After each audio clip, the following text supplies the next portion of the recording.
اور یہودی اور عیسائی کہتے ہیں کہ یہودیوں اور عیسائیوں کے سوا کوئی بہشت میں نہیں جانے گا۔ یہ ان لوگوں کے خیالات باطل ہیں۔ اے پیغمبر ان سے کہہ دو کہ اگر سچے ہو تو دلیل پیش کرو۔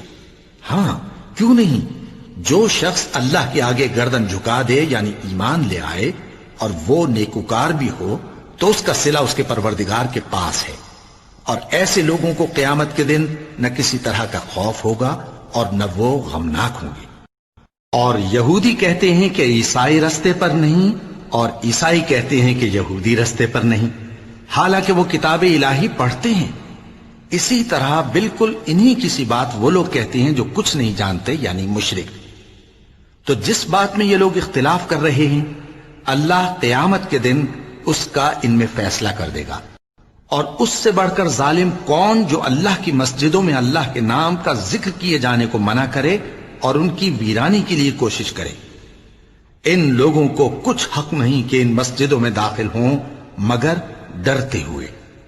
ان کے لیے دنیا میں رسوائی ہے اور آخرت میں بڑا عذاب۔ اور مشرق اور مغرب سب اللہ ہی کا ہے، تو جدھر بھی تم رخ کرو ادھر ہی اللہ کی ذات ہے۔ بے شک اللہ صاحب وسعت ہے، باخبر ہے۔ اور یہ لوگ اس بات کے قائل ہیں کہ اللہ اولاد رکھتا ہے۔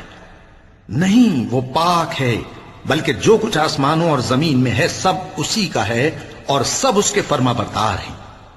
وہی آسمانوں اور زمین کا پیدا کرنے والا ہے، اور جب کوئی کام کرنا چاہتا ہے تو اس کو ارشاد فرما دیتا ہے کہ ہو جا، تو وہ ہو جاتا ہے۔